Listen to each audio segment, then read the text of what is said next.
Hola, ¿qué tal? Muy buenas noches.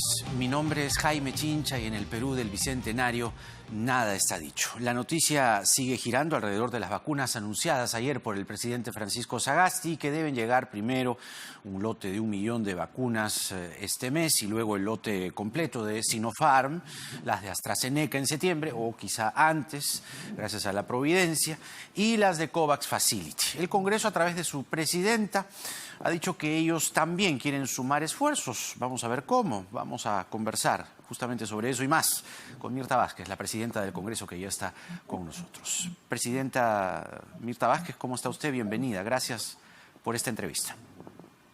Buenas noches, Jaime. Un gusto. Me llamó la atención precisamente que usted precisamente hable de sumar esfuerzos para distribuir las vacunas. ¿Cómo así piensa desde el Congreso poder ayudar a la distribución de las vacunas? Sí, bueno, el Congreso tiene varias instancias de fiscalización que están dedicadas justamente a verificar que diversos procesos que se inician desde el Ejecutivo, por ejemplo, sean llevados de la mejor manera posible. Yo creo que en el caso de las vacunas va a ser muy importante fiscalizar el tema de la distribución, de que lleguen de manera adecuada, de que se sigan los protocolos correctos. Y en ese sentido creo que el Congreso puede sumar los esfuerzos para ayudar en este proceso de implementación de la vacuna y sobre todo que lleguen a las poblaciones más vulnerables, ¿no? Claro, pero ¿cómo, poniendo un ejemplo, quizá sería esta ayuda? Sí, fíjate, Jaime, se está elaborando un protocolo desde el Ministerio de Salud que tiene que ver con cómo se van a distribuir. Por ejemplo, quiénes van a ser las poblaciones que van a ser beneficiadas porque este primer lote solamente es de 1 millón de vacunas, ¿no? Correcto. Entonces, ahí realmente se va a tener que dirigir estas vacunas a los grupos poblacionales que el MINSA determine. Y ahí nosotros tenemos que hacer fiscalización que efectivamente lleguen a estos sujetos, actores que el MINSA determina, que no haya ningún proceso ahí que pueda desviar, por ejemplo, las vacunas a grupos que no son los prioritarios, ¿no? Claro. Por ejemplo, se tiene previsto, esto se tiene que reconfirmar además desde el MINSA, que la fase 1 de la vacuna sería para trabajadores de salud, Fuerzas Armadas, Policía Nacional, Bomberos y Cruz Roja, ¿no? Esta es la primera fase. La otra está relacionada, la segunda, a mayores de 60 años, a los pacientes crónicos, a las comunidades nativas, presos y personal del INPE. Y en una tercera fase, a los peruanos de 18 a 59 años. Eso es más o menos lo que se estima. Tiene evidentemente que corroborarse. ¿A usted le parece este orden, estas fases de vacunación?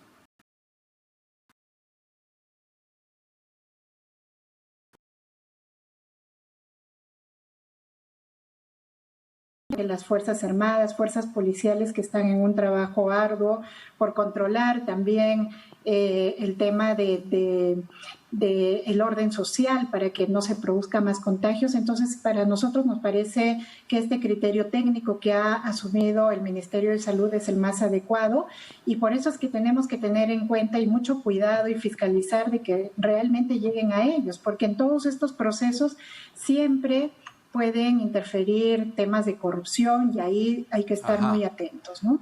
Esa sería una labor desde el Congreso, ¿no? Poder acompañar y que evidentemente no hayan trabas de fiscalización. Oiga, quería aprovechar su presencia para comentar que varios candidatos, incluso hay congresistas que participan en la campaña presidencial y congresal de las elecciones del domingo 11 de abril, que están incumpliendo los protocolos de la pandemia y cuando se les pregunta por qué lo hacen, responden que, bueno, ¿cómo le van a negar un abrazo a una señora si se les acerca? Cosas por el estilo. ¿Cuál es la invocación que haría usted como presidenta del Congreso para que esto no se salga de control? Creo que es bien importante, en principio, nosotros ahora, por ejemplo, tenemos varios congresistas que están candidateando justo el día de hoy. Hemos pedido que nos den un informe de cuántos de ellos ya pidieron la licencia, desde cuándo se están contabilizando esa licencia. Hay algunos que han pedido incluso desde el 1 de enero, otros lo están pidiendo conforme lo establece la ley un mes antes de las elecciones, es decir, a partir del 10, 11 de marzo, pero eso nos da pie, en principio, a invocar a los candidatos y que son parte del Congreso de que cumplan con las reglas electorales, que con el tema sobre todo de evitar, digamos, que sus labores congresales se vean de alguna manera, se utiliza la labor congresal para hacer proselitismo, pero también nosotros estamos elaborando un documento donde invoquemos a que se cumplan las medidas de seguridad sanitaria, que creo que es parte de la responsabilidad, no solamente como ciudadanos, sino que como congresistas aún más le corresponderá que den el ejemplo en la sociedad de que se debe guardar estas medidas aún en campaña, ¿no? Hay que demostrar responsabilidad también en estas circunstancias. Pero justamente usted me señalaba que hay algunos que ya han pedido licencia, otros están tramitándola. Dos nombres se me vienen a la cabeza que son congresistas y están en campaña, el señor Urresti, por ejemplo, y la señora Omonte. ¿Ellos ya pidieron licencia? Bueno, del señor Urresti tenemos un documento, pero falta aún formalizar, digamos, hay algunos datos que no están muy precisos. Todavía Carmen Omonte no la he visto dentro de la lista específica, pero ellos todavía tienen tiempo, digamos, conforme a ley. Solo es necesario 30 días antes de las elecciones que ellos puedan pedir la licencia, ¿no? Lamentablemente la ley se modificó porque antes eran 60 días antes que ellos estaban obligados a pedir la licencia. Ahora se modificó, solo son 30 días antes y claro, nosotros no podemos exigirles que antes de este plazo legal puedan ejercer o puedan pedir esta licencia. O sea, pueden, ¿no?, digamos, ejercer su labor parlamentaria y a la vez estar en campaña hasta el 11 de marzo. Sí, ahí nosotros hemos estado pidiendo algunos antecedentes. Hay un pronunciamiento de la Comisión de Constitución de hace varios años que establece que los congresistas pueden hacer labor proselitista, pero prohíben que la misma sea ejercida cuando ellos están realizando labor parlamentaria, como por ejemplo cuando les toca sesionar en comisiones, en pleno, ahí ellos no pueden faltar ni pueden hacer labor proselitista. Claro. Entonces vamos a cuidar escrupulosamente esos temas, pero digamos hay que someternos a lo que establece la ley. ¿Cómo va? Durante el día de hoy varios congresistas se han quejado de que usted o la mesa directiva, para ser más exactos, está dilatando el reinicio de las sesiones y que cómo van a descansar tantos días en enero si la gente de a pie se está rompiendo el lomo tratando de salir adelante, digo, en medio de la pandemia. ¿Cuándo comienza a sesionar la comisión permanente, el consejo directivo y la junta de portavoces? Sí, primero, Jaime, que nos sorprendió en la mañana un poco esta pequeña campaña que iniciaron algunos congresistas diciendo de que nosotros estábamos de vacaciones, cuando a todos les consta en principio que esta mesa directiva hemos terminado de trabajar con plenos, además seguidos, como toda la población ha visto, hasta el 30 de diciembre.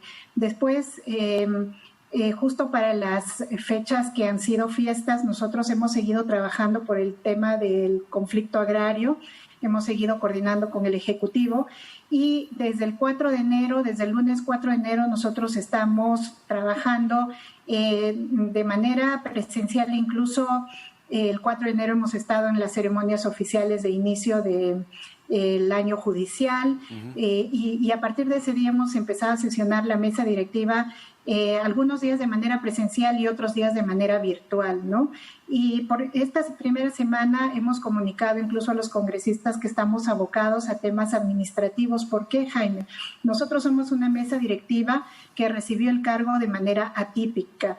Nadie nos ha hecho una entrega de cargo. El asunto administrativo está absolutamente desordenado y eso se ha expresado incluso en temas muy, o sea, perdóneme, digamos, el señor Merino, ¿no?, o el señor Valdés, digamos que entre ellos, ¿no?, se sortearon la presidencia del Legislativo, ¿no han hecho entrega de cargo? No hubo lamentablemente una transferencia de cargo, no hubo, porque fue la cosa, yo creo, bastante, se dio la situación en un momento bastante abrupto de conflicto.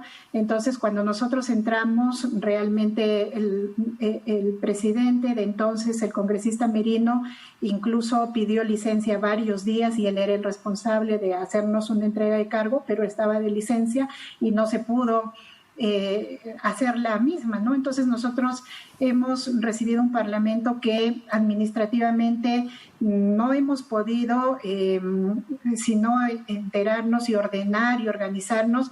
Estos días hemos tenido la primera oportunidad. Pero usted ¿no? le pidió, invocó, exhortó al señor Merino, al señor Valdés, oiga, entréguenme el cargo, ¿en qué condiciones me están dejando la presidencia del Congreso? Porque eso en todos los estamentos del Estado es rigor, es parte de sí, pues, la propia naturaleza del trabajo. Hay que entregar los cargos. ¿Cómo que no le va a entregar el cargo al señor Merino? Lamentablemente no se produjo, Jaime. El señor Merino estuvo de licencia varios días y nosotros teníamos que seguir, y sobre la marcha venía la aprobación del presupuesto y luego varios plenos, y no hemos parado hasta fin de año. Así que la primera oportunidad que estamos teniendo para organizarnos administrativamente es esta semana. Nosotros incluso lo hemos hablado con varios congresistas que han ido a vernos. Además, hay un tema de que estamos iniciando año, hay incluso el asunto de renovación de contratos, etcétera. Todo esto tenemos que poner en orden. Ha habido incidentes como estos de seguridad que nos alertaron sobre una necesidad de reorganización completa en temas de seguridad del Parlamento. Estamos abocados a todo eso y aún así hemos hecho ya un cronograma que nosotros hemos transmitido a los portavoces, porque desde la otra semana empezamos a sesionar. Vamos a llamar a comisión permanente, vamos a llamar a junta de portavoces, vamos a llamar al consejo directivo. Todo está cronogramado, Jaime, pero yo sí pediría responsabilidad, porque nuestros colegas mismos nos están viendo que estamos trabajando en estos temas de carácter administrativo, y creo que es una responsabilidad también que nos toca asumir, ¿no? Ahora, entonces, para definir el tema de los reinicios y de la labor parlamentaria en estricto, como le decía hace un momento, varios congresistas en la jornada de hoy le han pedido que, oiga, ¿por qué nos demoramos tanto? ¿No? Más allá de los protocolos, de haber participado en la ceremonia de asunción de cargo de la presidenta del Poder Judicial, digamos que eso es un poco protocolo, pero labor parlamentaria en estricto, ¿cuándo comienzan? La próxima semana, y lo hemos comunicado así desde el día lunes. Vamos a empezar, y esta semana, como repito, es poner un poco en orden, y hay una urgencia que nos están repitiendo los congresistas, que ellos quieren sesionar en comisión permanente porque les parece importante la citación de los ministros. Y nosotros realmente no nos negamos a eso, pero tenemos que actuar también conforme al reglamento, ¿no? El reglamento y la propia Constitución establece que los ministros le responden al Pleno del Congreso. Entonces, primero hay que discutir en Junta de Portavoces si, estando en receso, le corresponde a la Comisión Permanente hacer esta citación y en qué condiciones, y eso se tiene que decidir en la Junta de Portavoces. No lo podemos decidir nosotros, por más mesa directiva que seamos, porque ahí hay un tema reglamentario que hay que respetar, ¿no? Ahora, entre las cosas que tienen pendientes, son varias, ¿no? Pero hay una en particular que tiene dos momentos, ¿no? El señor Edgar Alarcón, que tiene una denuncia en su contra, está pendiente en la Subcomisión de Acusaciones Constitucionales. Estaba prevista la sesión para mañana, y él ha pedido reprogramar esta sesión. Es una denuncia, además, que, la ha presentado la propia fiscal de la Nación. ¿Esto cuándo se tiene que ver, señora Mirta Vázquez? Fíjese, Jaime, el día lunes yo me reuní con el presidente de la comisión, de la Subcomisión de Acusaciones Constitucionales, el congresista Pérez Ochoa, y le pregunté cómo iban estos procesos. Él me manifestó que justamente esta semana ya tenían programada la audiencia del caso del señor Alarcón. Sin embargo, también recordemos que el señor Alarcón tiene varios procesos, varias denuncias. Sí. Hay una que ya está incluso con un informe aprobado y que ya estaría lista para la comisión permanente.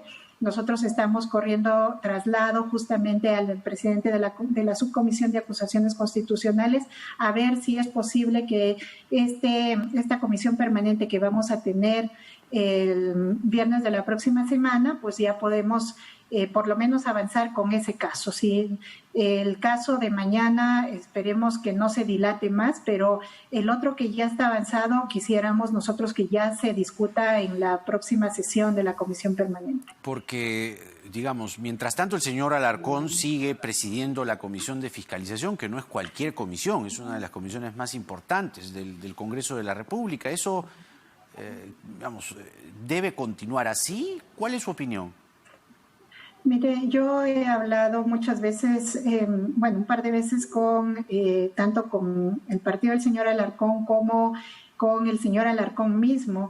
Yo le pedí al señor Alarcón, le hice ver que ellos primero tenían un compromiso partidario de que lo iban a retirar de la presidencia y le manifestaba que eso era lo más conveniente porque el Congreso no puede tener a una persona presidiendo una comisión tan importante y que sea una persona que esté cuestionada por estos temas de corrupción. Yo le hice ver que era un tema de legitimidad y que evitar, ¿no?, de que se interfieran también en investigaciones importantes.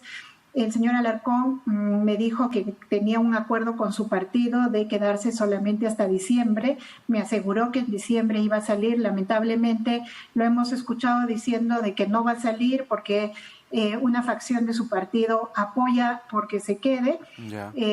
Yo estoy insistiendo a hablar con el vocero de su partido. Espero que el congresista Vega podamos entablar una conversación, a ver cuáles son las razones por qué el partido, cuál es la fracción que quiere conservar al señor Alarcón. Ojalá que podamos persuadirlos porque realmente más allá de lo legal está la legitimidad. Jaime, yo siento que la población no tiene confianza, que ninguno de los actores tiene confianza.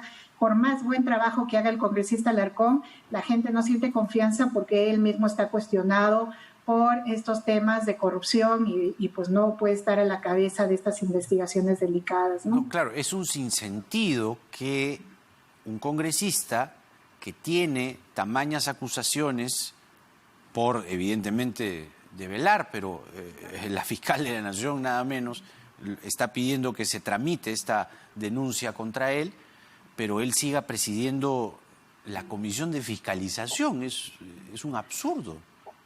Además no tiene, es decir, hay una situación bastante contradictoria porque él por un lado está avanzando investigaciones de corrupción contra determinados actores y por otro lado tiene denuncias contra él que ya están llegando casi a la comisión permanente, o sea, está a la vez de acusador y de acusado, digamos, ¿no? Entonces, esto no le hace sentido a nadie en la población y nosotros entendemos eso, por eso volvemos a invocar a su propio partido político. Creo que estas cosas no son buenas ni para él como congresista, tampoco nos hace bien al Congreso, creo que nos resta mucha confianza de parte de la población, ¿no? Pero en ese discurso que usted plantea, válido, de la legitimidad, ¿cómo queda el pedido del propio señor Alarcón para citar a la premier Violeta Bermúdez y citar al ministro Elice a la comisión permanente? Sí, efectivamente, él es uno de los que más insiste en que ya sesionemos para llamar a los ministros y realmente ese es un problema para nosotros. Creemos que nosotros estamos convencidos, creo a todos en el Parlamento, después de los hechos sucedidos, que los representantes del Ejecutivo tienen que venir a explicar. Creo que ahí hay un acuerdo entre todos, pero también es un poco, para la población no le suena legítimo que quien está siendo investigado también exija que se abran investigaciones sobre actores como los ejecutivos que están, como los del Ejecutivo que ahora están a la cabeza, ¿no? O sea, es un tema de legitimidad, vuelvo a repetir, pues así no hay ninguna confianza, no podemos recobrar la confianza en el Parlamento, ¿no? Le decía que hay varios pendientes y uno de ellos, coincidirá conmigo, es el de la eliminación de la inmunidad parlamentaria, al que le faltaba justamente la segunda votación en esta legislatura. ¿Tendrá prioridad? Y si es así, ¿cuándo? Un rango, una ventana de fechas, ¿no? ¿Va a colocarse esto en la agenda? ¿O cuándo debe colocarse? Primero, Jaime, que yo creo que como presidenta del Congreso hago un compromiso firme de insistir en que este sea uno de los temas priorizados en los primeros plenos que tenga en esta legislatura el Congreso. Creo que es importante comprometerme como presidenta de este poder del Estado, porque creo que el legislativo se ha comprometido con la población a sacar este tema adelante para devolverle también a la población esa confianza en mejorar la calidad parlamentaria, que no haya más gente entrando al Parlamento para con motivo de eso escudarse de la justicia, ¿no? Y por eso es que hay un compromiso firme desde la presidencia, pero creo yo también, yo me animo a decir de que la mayoría de partidos políticos se ha comprometido a lo mismo, por eso tengo confianza en que probablemente incluso el primer pleno que tengamos es posible que agendemos la segunda votación y dejemos cerrado este tema ya. De acuerdo, entonces tendría que, digamos, tener la prioridad extrema, Así es. Proyecto la eliminación, quiero decir, de la inmunidad parlamentaria. Y la ley agraria, dígame, ¿en qué va a quedar finalmente? Los empresarios agroindustriales han levantado su voz de protesta, dicen que esta no es una ley que facilite o que permita al sector dinamizar su cuestión productiva, o sea, que es una ley más bien que los limita, que los ata de manos. Sí, respecto a la ley agraria hay un descontento, digamos, de parte de las dos partes, tanto trabajadores que sienten que no se han reconocido los derechos que les correspondería como a cualquier trabajador en el país, y nosotros estamos claros que es así. Realmente un trabajador de este sector no, hasta este momento, incluso con esta ley, no ha recuperado todos los derechos que le correspondería a otros trabajadores en el país. Y del sector empresarial hay una preocupación porque creen que esto les va a generar un impacto importante sobre su actividad. Ahí yo creo que hay que llamar a las partes a, en principio, darle oportunidad a esta ley, reglamentarla, digamos, con acuerdo de todos. Ahí desde el Parlamento hay varios congresistas comprometidos con el tema de la reglamentación. Creo que hay que convencer a las partes que estos son procesos que no se van a poder revertir de la noche a la mañana, que hay que empezar dando pasos, seguro no serán grandes pasos, pero hay que caminar dando pasos firmes. Y esta ley que se aprobó en el Congreso creo que expresa eso, un primer paso firme para empezar a revertir las situaciones, para empezar a generar grandes cambios. Claro, creo pero que está bien, esta pero situación va a ser ¿qué pasa si ellos no proceso, quieren la ley? ¿No? Ahí hay una contradicción. Sí, Un problema. miren, yo apostaría porque entremos al diálogo y justamente veamos que en esta ley hay una oportunidad, ¿no? ¿Por qué? Porque lo otro sería simplemente otra vez dejar de lado esta norma. ¿Y qué norma vamos a sacar en estos momentos cuando esta es la única que tiene de alguna manera aspectos mínimos para ambas partes, ambos sectores, ¿no? Entonces yo apostaría porque volvamos al diálogo, porque miremos cómo podemos ir dando pasos, comprometernos a que todos los cambios también vengan de manera progresiva, ¿no? Eso tenemos que estar claros. Ahora, finalmente vamos a conversar en un momento con la exministra de Justicia, Ana Neira, sobre el caso de la psicóloga Ana Estrada. Es un caso estremecedor. Hoy se ha realizado una audiencia y allí los procuradores del Ministerio de Salud, del Ministerio de Justicia y de Salud instituciones además demandadas por la Defensoría, lo que piden es que se declare infundado el recurso de amparo que ha pedido Ana Estrada, porque el tema, dice, debería ser debatido en el Congreso y no a través de un proceso constitucional. O sea, les está diciendo a ustedes, básicamente, los procuradores del Estado, les está diciendo, ustedes háganse cargo del caso de Ana Estrada. Sí, Jaime, es un caso muy delicado y creo que nos plantea un problema que ha sido también motivo de discusión en muchos países. Hay países en los que se ha aprobado este derecho, digamos, a acceder a la eutanasia, pero ha sido producto de una serie de debates y discusiones largas, porque ahí hay que ponderar dos derechos fundamentales, ¿no? Por un lado el derecho a la vida y por otro lado el derecho a la dignidad. Y creo que son derechos que no es fácil ponderarlos, no es fácil, tomar partido por alguno de ellos. Las situaciones son muy complejas y además ahí particulares, yo creo que el Parlamento, ¿no? Pero concretamente sobre, ¿usted qué piensa? ¿Lo debe resolver el Poder Judicial o, como dicen los procuradores, debe ser un tema que se debate en el Congreso? Yo creo que ayudaría mucho que el Poder Judicial establezca criterios. El sistema de justicia muchas veces ha generado precedentes que ayudan también luego para diseñar las normas, y ya que el caso está en el Poder Judicial, ayudaría mucho un pronunciamiento de valoración, de ponderación de estos derechos para que luego el Parlamento tenga algunas luces, algunos criterios ya fundados sobre los cuales puede elaborar más adelante alguna norma, ¿no? La presidenta del Congreso, Mirta Vázquez, con nosotros tocando varios temas. Ya nos dice que la próxima semana se reinician las labores parlamentarias y estaremos muy atentos a ello. Muchas gracias por esta entrevista.